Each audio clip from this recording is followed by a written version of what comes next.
نحمده ونصلي على رسوله الكريم اما بعد فاعوذ بالله من الشيطان الرجيم بسم الله الرحمن الرحيم رب اشرح لي صدري ويسر لي امري واحلل عقدة من لساني يفقهوا قولي۔ سورۃ الکوثر مکی سورت ہے، 1 رکوع ہے اور 3 آیات ہیں۔ اس سورت کا دوسرا نام سورۃ النحر بھی ہے۔ اس کے شان نزول میں ایک روایت آتی ہے، دلائل النبوہ میں ہے کہ جس شخص کی اولاد یعنی بیٹا مر جائے تو عرب اس کو ابتر کہتے تھے۔ ابتر کہتے ہیں جڑ کٹے کو، کہ اس کی نسل ختم ہو گئی۔ جس وقت آپ کے صاحبزادے قاسم یا ابراہیم کا علیہ السلام بچپن میں ہی انتقال ہو گیا تو کفار مکہ نے آپ کو ابتر کہہ کے پکارنا شروع کر دیا یا طعنہ دینے لگے۔ ایسا کہنے والوں میں عاص بن وائل کا نام خاص طور پر ذکر کیا جاتا ہے۔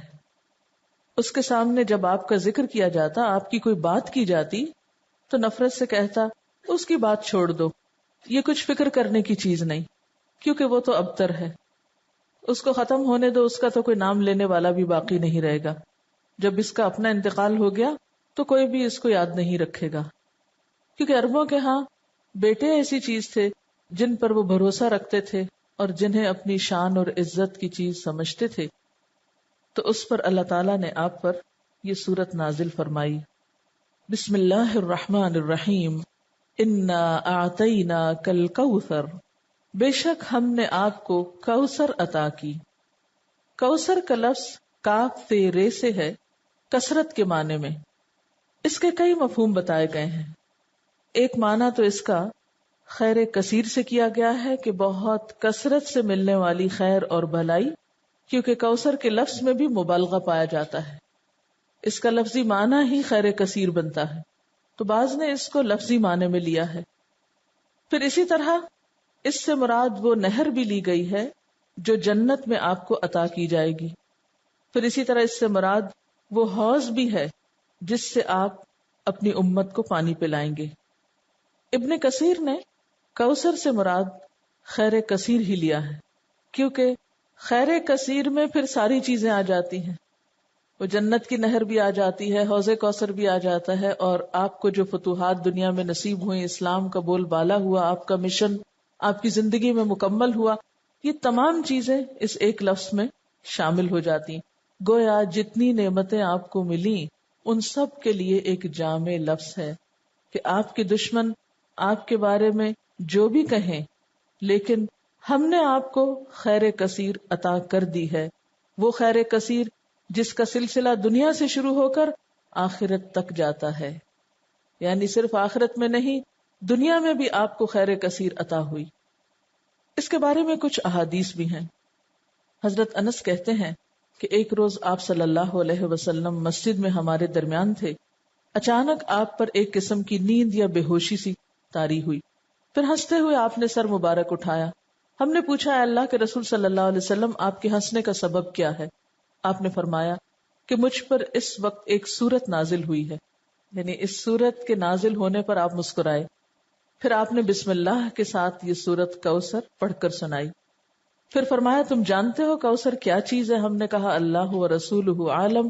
آپ نے فرمایا یہ ایک نہر ہے جس کا میرے رب نے مجھ سے وعدہ فرمایا ہے، جس میں خیر کثیر ہے، اور وہ حوض ہے جس پر میری امت قیامت کے روز پانی پینے کے لیے آئے گی۔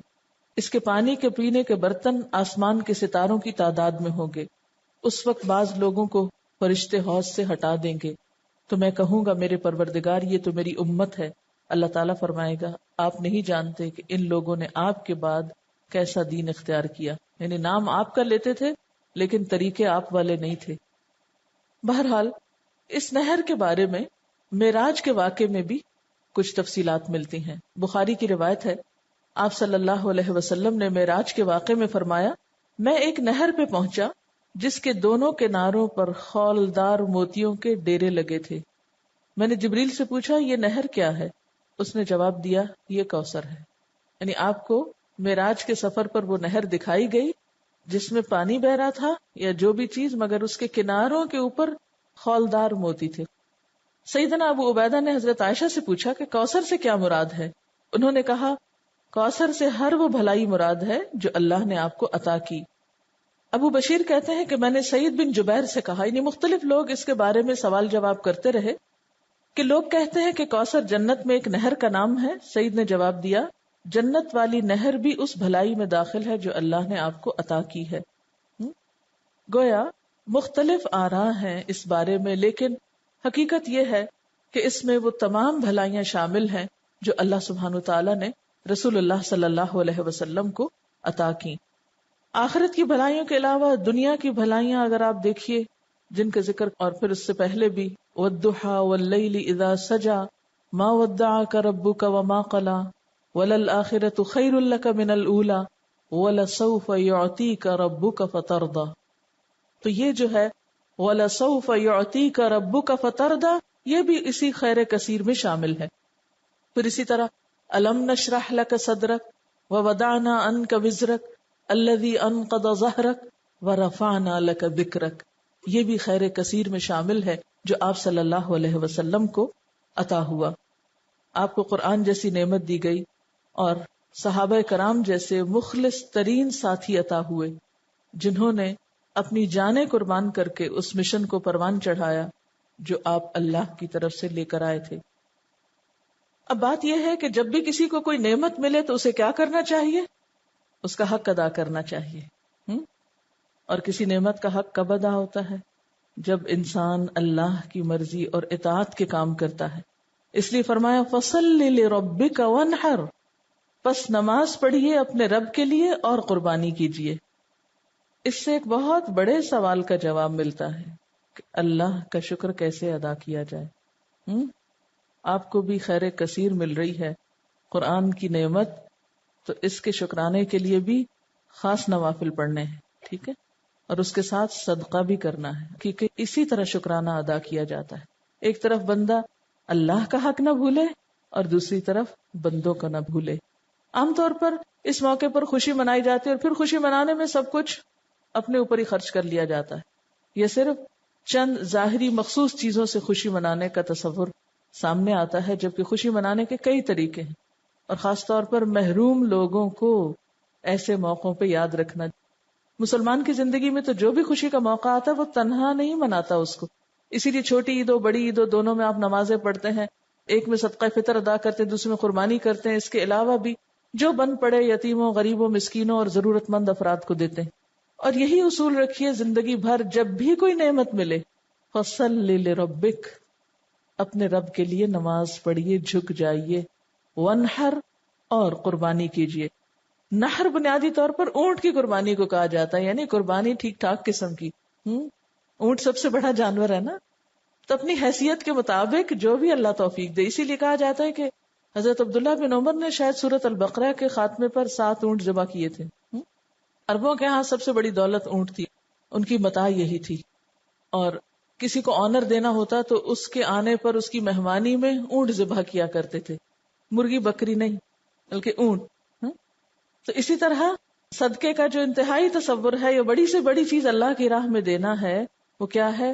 جو بن پڑے میکسیمم انسان کو دینے میں وہ دے اللہ کے راستے میں۔ وَانْحَرْ اور قربانی کیجیے، یعنی نحر سے مراد اونٹ کی قربانی، اور اس کا مسنون طریقہ کیا ہے کہ اس کا پاؤں باندھ کر حلقوم میں نیزہ مارا جاتا ہے، کھڑا کر کے اس کو قربان کیا جاتا ہے، اسی سے پتہ چلتا ہے۔ ویسے تو قربانی کے لیے اور لفظ بھی آتے ہیں نا، لیکن یہاں نحر سے خود بخود واضح ہو رہا ہے کہ یہ اونٹ کی، کیونکہ صرف اونٹ کو اس طرح ذبح کیا جاتا ہے، باقی جانوروں کو لٹا کے ذبح کیا جاتا ہے۔ اور ویسے بھی آپ صلی اللہ علیہ وسلم کو حکم تھا قُلْ إِنَّ صَلَاتِي وَنُسُكِي وَمَحْيَايَ وَمَمَاتِي لِلَّهِ رَبِّ الْعَالَمِينَ، تو فَصَلِّ لِرَبِّكَ دکھاوے کی نماز نہیں، وہ جو پچھلی صورت میں آئی ہے الذین ھم یراؤن ویمنعون الماعون۔ ایک تو اپنے اندر کے حرص اور بخل ختم کرنے ہیں، اور دوسری طرف دکھاوے کی نماز نہیں، فصلی لربک کرنی ہے، ونحر اور قربانی بھی اپنے رب کے لیے کرنی ہے۔ نتیجہ کیا نکلے گا؟ ان شانئک ھو الابتر، دشمنوں کو اللہ خود سنبھال لے گا، برا چاہنے والے خود مصیبت میں گرفتار ہو جائیں گے۔ عموماً کیا ہوتا ہے جب انسان کو نعمت ملتی تو ساتھ ہی حاسد بھی پیدا ہو جاتے ہیں نا، ساتھ ہی جیلسیز شروع ہو جاتی ہیں، خواہ دین کی نعمت ملے یا دنیا کی ملے، یہ ایک انڈرسٹوڈ سی بات ہے۔ تو آپ صلی اللہ علیہ وسلم صادق اور امین تھے، لوگوں کی آنکھوں کا تارا تھے. جب سے آپ کو نبوت ملی، ابو جہل ابو لہب ناراض ہو گئے، ساری حمایتوں سے دستکش ہو گئے، اپنے ہی خاندان کے لوگ مخالف اور دشمن ہو گئے، ادھر اہل کتاب دشمن بن گئے. ہاں؟ ان کو کیا ہوا؟ وہ تو اتنے انتظار میں تھے. ان کو بھی حسد مار گیا کہ ہمارے قبیلے سے کیوں نہیں آئے، ہمارے بنی اسرائیل میں سے کیوں نہیں آپ نکلے. تو یہ شیطان انسان کو چھوٹی چھوٹی چیزوں میں آ کے الجھا دیتا ہے، معمولی معمولی چیزوں کو انا کا مسئلہ بنا کر انسان کو حق سے دور کر دیتا ہے. تو ایسے موقع پر انسان کو پرواہ نہیں کرنی چاہیے. اللہ جو بھی نعمت عطا کرے، خیر کثیر پھر دین ہی کے کانٹیکسٹ میں ہے، کیونکہ آپ صلی اللہ علیہ وسلم کو تو سب سے بڑا انعام خاتم النبیین ہونے کا آنر ملا تھا، اور آپ پر دین مکمل ہوا تھا، سب سے بہترین کتاب آپ پر اتاری گئی تھی. تو یہ سب کچھ خیر کثیر میں آتا ہے، آپ کے آنر میں یہ سب کچھ. تو آپ کو ان سب چیزوں کا شکرانہ ادا کرنے کے لیے نماز اور قربانی کی طرف متوجہ کیا جا رہا ہے، اور دشمنوں کے حسد سے بچنے کا بھی بہترین طریقہ ہے. جہاں دیکھیں کوئی شخص بہت مخالفت کر رہا ہے اور مخالفت کی وجہ آپ کو پتہ چل رہی ہو کہ حسد ہے، کچھ بھی نہیں اور وجہ کوئی دلیل نہیں، اس کے پاس صرف جیلس ہے، تو ایسی صورت میں کیا کریں؟ 2 نفل پڑھ کے اللہ سے مدد مانگے. کسی قسم کی پریشانی کی ضرورت نہیں، اللہ کے حضور جھک جائیں، دعا کریں. نمبر 2، صدقہ خیرات کریں. یہ 2 طریقے دنیا میں انسان کو پروٹیکٹ کرتے ہیں. وَاسْتَعِینُوا بِالصَّبْرِ وَالصَّلَاةِ، اور دوسری طرف صدقہ اللہ کے غضب کو ٹھنڈا کرتا ہے اور انسان کو آفات سے بچاتا ہے. اور نماز کے اندر پھر دعا بھی شامل ہے. ادھر سے مصیبت اتر رہی ہوتی ہے، ادھر سے دعا اٹھ رہی ہوتی ہے، جو بھاری ہو وہ دوسرے پہ غالب آ جاتی ہے. فرمایا ان شانئک ھو الابتر، تیرا دشمن جڑ کٹا ہو جائے گا، اس کا کوئی نام لیوا باقی نہ رہے گا. شانئ کہتے ہیں بغض رکھنے والے دشمن کو، عیب لگانے والے کو. شنآن قوم پیچھے لفظ آپ پڑھ چکے ہیں، اسی روٹ سے ہے. ایسا دشمن جو بدخواہ بھی ہو اور کینہ پرور بھی ہو، عداوت بھی رکھتا ہو، بغض بھی رکھتا ہو. اور یہ دشمنی کا تیسرا اور انتہائی درجہ ہوتا ہے. قریش مکہ آپ کے ایسے ہی دشمن بن گئے تھے.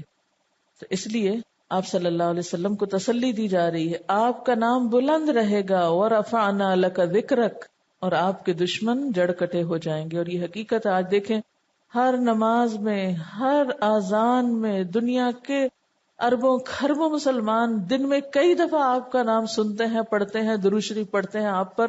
ایک دن میں پوری دنیا کے مسلمانوں کے درود شریف کو آپ جمع کر لیں، اگر ویسے بھول بھی جائیں تو نمازوں میں ہی جو درود شریف ہے تو کتنا آپ کا نام لیا جاتا ہے، کتنا آپ کا ذکر خیر کیا جاتا ہے، کیسی کیسی آپ کی تعریف ہوتی ہے. اور یہ سلسلہ قیامت تک چلتا ہی جائے گا، بڑھتا ہی جائے گا. یعنی آپ کے دور میں جتنے لوگ آپ کا نام لینے والے تھے اس سے اب تعداد میں کتنے زیادہ ہیں جو آپ کا نام لینے والے ہیں. اور پھر قیامت کے دن بھی اللہ تعالیٰ آپ کو مقام محمود عطا کرے گا، جب ساری مخلوق کی زبان پہ آپ کی تعریف جاری ہو جائے گی. اور آپ کے دشمنوں کو کیا ہاتھ آیا؟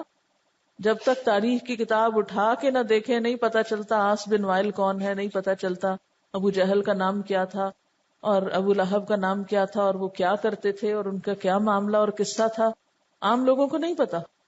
اور اس کے مقابلے میں آپ صلی اللہ علیہ وسلم کا نام ہمیشہ کے لیے بلند ہو گیا.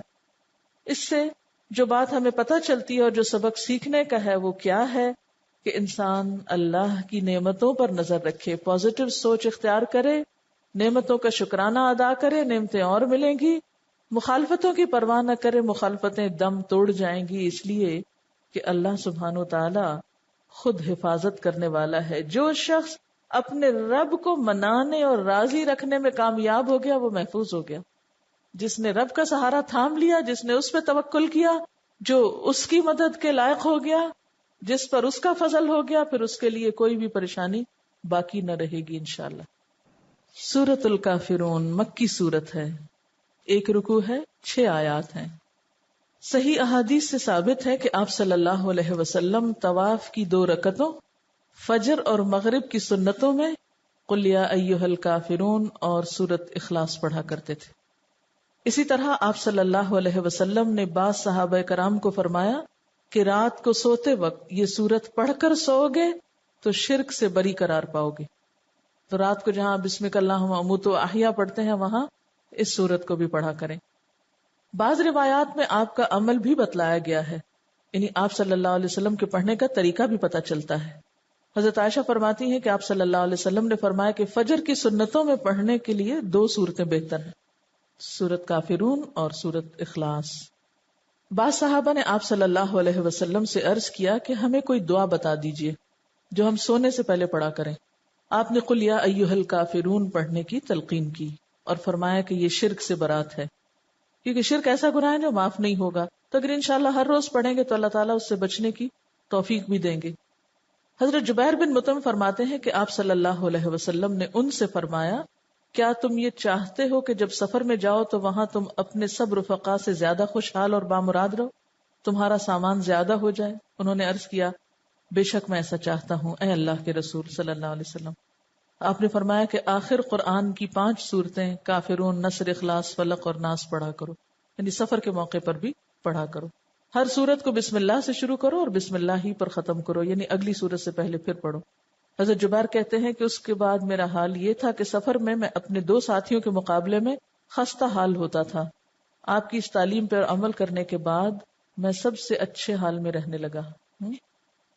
ایک مرتبہ آپ صلی اللہ علیہ وسلم کو بچھو نے کاٹ لیا تو آپ نے پانی اور نمک منگوایا، اور یہ پانی یعنی پانی میں نمک ڈال کے یہ پانی کاٹنے کی جگہ لگاتے تھے اور قل یا ایھا الکافرون اور قل اعوذ برب الفلق اور قل اعوذ برب الناس پڑھتے جاتے تھے، یعنی اس سورت سے دم بھی کیا جا سکتا ہے۔ اب اس سورت کا شان نزول کیا ہے؟ ابن اسحاق کی روایت میں ہے کہ ابن عباس سے مروی ہے، ابن اسحاق جو ہسٹورین ہے، سیرت نگار ہے، اس نے ابن عباس سے روایت کیا ہے کہ ولید بن مغیرہ، عاص بن وائل اور اسود بن عبد المطلب اور امیہ بن خلف آپ کے پاس آئے اور کہا آؤ ہم آپس میں اس پر صلح کر لیں کہ 1 سال آپ ہمارے بتوں کی عبادت کیا کریں، 1 سال ہم آپ کے معبود کی عبادت کریں گے۔ اسی طرح ابن عباس سے روایت ہے کہ کفار مکہ نے باہمی مصالحت کے لیے یہ صورت پیدا کی تھی، اور جھگڑا ختم کریں، 1 سال تمہارا 1 ہمارا، اور یہ بھی کہا تھا کہ آپ ہمارے بتوں میں سے بعض کو صرف ہاتھ لگا دیں، ٹچ کر دیں، تو ہم آپ کی تصدیق کرنے لگیں گے، یعنی 1 دفعہ آپ ان پہ شفقت کا ہاتھ پھیر دیں تو پھر ہم کیا کریں گے، آپ کے معبود کی عبادت شروع کر دیں۔ تو اس موقع پر جبریل علیہ السلام یہ سورت لے کر نازل ہوئے کہ دین کے معاملے میں کوئی کمپرومائز نہیں۔ بسم اللہ الرحمن الرحیم، قل یا ایھا الکافرون، کہہ دیجئے اے کافرو۔ پورے قرآن پاک میں یہ انداز نہیں ہے کافروں کو بلانے کا، لیکن اس موقع پر نام لے کر پکار کر کہا جا رہا ہے۔ الکافرون سارے مراد ہیں، لیکن خصوصی طور پر جن کے بارے میں یہ سورت نازل ہوئی۔ اور یہ بھی یاد رکھیے کہ یہ سورت مکی دور کے آخری حصے میں نازل ہوئی، جب آپ نے ان پر ساری حجت تمام کر دی تھی، اور پھر وہ آپ کو ایسی آفرز دے رہے تھے۔ آپ ایک عرصے تک اپنی قوم کو یا قومی کہہ کے پکارتے تھے، اے میری قوم، اے بنو ہاشم، اے قریش، لیکن اب یہاں اے کافرو کہہ کے پکارا گیا، اور حجت تمام کرنا بھی مقصود تھا۔ تو قل یا ایھا الکافرون، کہہ دیجئے اے کافرو، لا اعبد ما تعبدون، میں عبادت نہیں کرتا ان کی جن کی تم عبادت کرتے ہو، یعنی کسی قیمت پر میں تمہارے معبودوں کی عبادت نہیں کر سکتا۔ آپ کو یاد ہوگا کہ ابتدائی دور میں بھی آپ کو کچھ آفرز دی گئی تھی۔ جب ابو طالب زندہ تھے، کفار مکہ میں سے کچھ سردار آ کر یہ آفر کر رہے تھے آپ صلی اللہ علیہ وسلم کو کہ آپ چاہیں تو آپ کے قدموں میں جتنی چاہیں دولت لا کے ڈھیر کر دیتے ہیں، جس لڑکی سے چاہیں شادی کر دیتے ہیں، مکہ کا سردار بننا چاہتے ہیں تو وہ بنا لیتے ہیں، لیکن ہمارے معبودوں کی توہین نہ کرو، ان کو کچھ نہ کہا کرو، لا مت کہو، الا اللہ کہتے رہو لیکن لا مت کہو، ان کو کچھ نہ کہو۔ لیکن آپ صلی اللہ علیہ وسلم نے ان میں سے کسی بات کو تسلیم نہیں کیا۔ اس سے یہ بات پتہ چلتی ہے کہ دین کا کام اس وقت تک ہو نہیں سکتا جب تک انسان اپنی بات کا پکا نہ ہو۔ دین کے اصولوں پہ کمپرومائز نہیں کیا جا سکتا۔ اچھا، ہمارا عام طور پر حال کیا ہوتا ہے، بعض اوقات ہم دوسرے کا دل رکھنے کے لیے اس کی غلط باتیں لے لیتے ہیں۔ ہم کہتے ہیں چلو پہلے اس کو مانوس کر لیں، کچھ غلط کام ان جیسے کر لیں، اور پھر اس کے بعد ہم ان کو سمجھا لیں گے۔ یہ طریقہ درست نہیں ہوتا۔ مثلا کوئی شراب پی رہا تو آپ کے چلو میں اس کا دل رکھنے کو تھوڑی سی پی لوں، پھر اس کے بعد اس کو تبلیغ کر کے سمجھا دوں گی کہ یہ حرام ہے، پہلے ذرا میں کمپنی تو دوں اس کو۔ یہ نہیں ہو سکتا، اس لیے کہ جب آپ کا اپنا عمل غلط ہوگا تو آپ دوسرے کو کس منہ سے منع کریں گے؟ آپ کی کون سنے گا پھر؟ اصل بات یہ ہے کہ باطل دوئی پرست ہے، حق لا شریک ہے. شعر ہے اصل میں. باطل دوئی پرست، دوئی پسند یعنی کہ اس میں بے وفائی ہے، بہت سارے بت ہیں. حق لا شریک ہے. حق کی خوبی کیا ہے کہ اس میں بس ایک الہ ہے، دی اونلی ون. شرکت میانہ حق کو باطل نہ کر قبول. ہمیں کیا حکم ہے کہ کچھ باطل کی چیزیں، کچھ حق کی چیزیں، کچھ ملغوبہ سا دین بنا کے وہ اختیار کر لو، یہ نہیں کرنا. روشنی روشنی ہے، اندھیرا اندھیرا ہے، حق حق ہے، باطل باطل ہے. اس لیے دین کے معاملے میں کمپرومائز نہیں کرنا، سمجھوتے نہیں کرنے، اصول پر قائم رہنا ہے، استقامت اختیار کرنی ہے. اور خصوصاً عقیدے کے معاملے میں، توحید کے معاملے میں کسی قسم کی کوئی مداہنت نہیں برتنی. قل یا ایھا الکافرون لا اعبد ما تعبدون، میں نہیں عبادت کرتا جن کی تم عبادت کرتے ہو. ولا انتم عابدون ما اعبد، اور نہ تم عبادت کرنے والے ہو جس کی میں عبادت کرتا ہوں. ولا انا، اور نہ میں عابدن عبادت کرنے والا ہوں، ما عبدتم جن کی تم نے عبادت کی. اب دیکھیے یہاں ایک دفعہ مضارع کا صیغہ ہے اور دوسری دفعہ فاعل کے وزن پر آ رہا ہے. ایک دفعہ عابدو ہے، دوسری دفعہ عابدن ہے. یعنی نہ کی ہے، نہ کروں گا، اور نہ کرنے والا ہوں. مجھ سے تم پوری طرح مایوس ہو جاؤ، یہ نہیں ہو سکتا. یعنی ایک ہی بات کو مختلف انداز میں کہا گیا ہے، مختلف پیرایوں میں بیان کیا گیا ہے کہ ہر طرح کا شک دور کر لو. کسی بھی شکل میں، کسی بھی طور پر کوئی کمپرومائز نہیں ہو سکتا. وَلَا أَنَا عَابِدٌ مَا عَبَدتُّمْ وَلَا أَنْتُمْ عَابِدُونَ مَا أَعْبُدُ، اور نہ تم عبادت کرنے والے ہو جس کی میں عبادت کرتا ہوں. لَكُمْ دِينُكُمْ وَلِيَ دِينٌ، تمہارے لیے تمہارا دین اور میرے لیے میرا دین. جیسے ایک اور جگہ پر آتا ہے نا لَنَا أَعْمَالُنَا وَلَكُمْ أَعْمَالُكُمْ، کیونکہ یہ دو راستے اکٹھے نہیں ہو سکتے، ایک جیسے نہیں. یہ دو نظریے جمع نہیں ہو سکتے. وَمَا أُمِرُوا إِلَّا لِيَعْبُدُوا اللَّهَ مُخْلِصِينَ لَهُ الدِّينَ، وہاں تو اللہ کے سوا کسی کی عبادت کا بھی حکم نہیں، خواہ وہ ریاکاری ہی کی قسم کیوں نہ ہو. اس لیے کہ دونوں کی سوچ فرق، دونوں کا طرز زندگی فرق، اور دونوں کا انجام فرق. یہ کہاں اکٹھے ہو سکتے ہیں؟ یہ تو زمین اور آسمان ہے، یہ تو مشرق و مغرب جتنی دوری رکھتے ہیں آپس میں. دونوں ایک دوسرے کے بالکل اپوزٹ ہیں. بسم اللہ الرحمن الرحیم. قل یا ایھا الکافرون لا اعبد ما تعبدون ولا انتم عابدون ما اعبد ولا انا عابد ما عبدتم ولا انتم عابدون ما اعبد لکم دینکم ولی دین.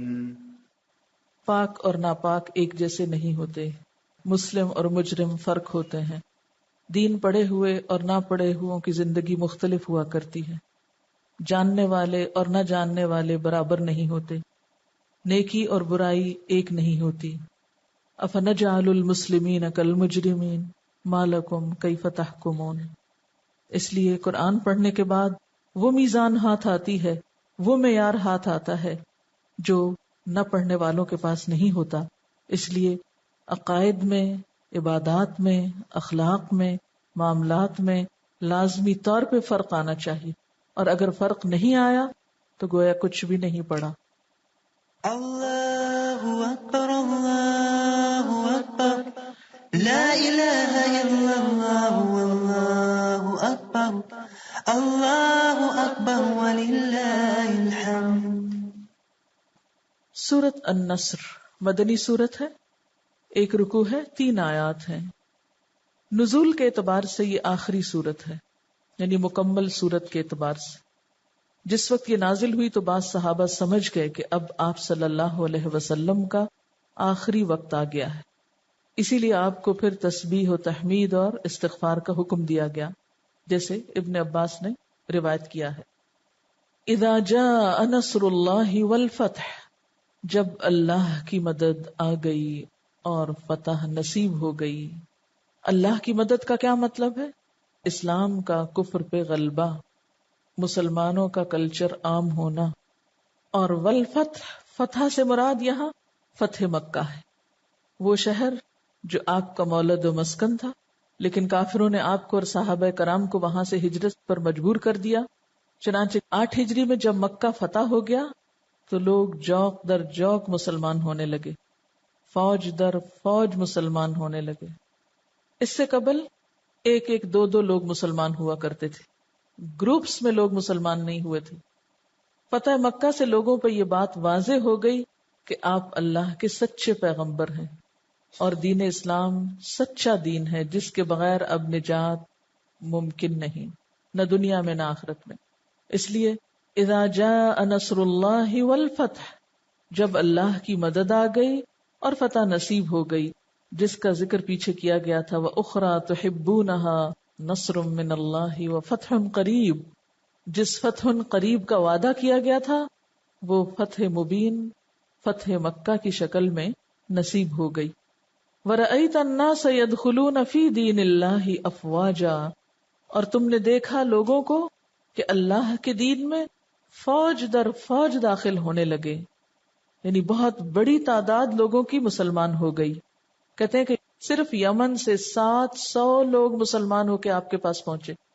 اتنی بڑی بڑی تعداد میں اکٹھے مسلمان ہوئے جو راستے میں اذانیں دیتے ہوئے اور قرآن پڑھتے ہوئے آ رہے تھے، یعنی اسلام میں داخل ہونے کے بعد. تو ایسی نعمت جب نصیب ہو فسبح بحمد ربک، تو تسبیح کرو اپنے رب کی حمد کے ساتھ. یعنی اب فریضہ رسالت دین ادا ہو گیا، جو ذمہ داری تھی پوری ہو گئی، لہٰذا اب اللہ کی تعریف اور پاکی بیان کی جائے. واستغفر، اور خوب استغفار کی جائے. انہ کان توابا، بے شک وہ توبہ قبول کرنے والا ہے. کہتے ہیں کہ اس سورت کے نازل ہونے کے بعد آپ صلی اللہ علیہ وسلم جب کوئی نماز پڑھتے تو یہ دعا کرتے، سبحانک ربنا وبحمدک اللہم اغفر لی، یعنی استغفار اور تسبیح دونوں کو ملا کر پڑھا کرتے تھے، خصوصاً سجدے میں. یہ سجدے کی دعا بھی ہے نا. اور اس کے علاوہ اٹھتے بیٹھتے آتے جاتے یہ دعا پڑھتے تھے، سبحان اللہ وبحمدہ استغفر اللہ واتوب الیہ. اور پھر حضرت ابو ہریرہ فرماتے ہیں کہ اس سورت کے نزول کے بعد آپ نے عبادت میں بڑا مجاہدہ فرمایا، یہاں تک کہ آپ کے پاؤں سوج جایا کرتے تھے. جیسے پیچھے بھی آپ کو کہا گیا تھا نا کہ وَإِذَا فَرَغْتَ فَانْصَبْ وَإِلَىٰ رَبِّكَ فَارْغَب، جب آپ اس کام سے فارغ ہوئے، اپنی ذمہ داری پوری کر لی، تو آپ پھر اپنے آپ کو عبادت کے لیے تھکا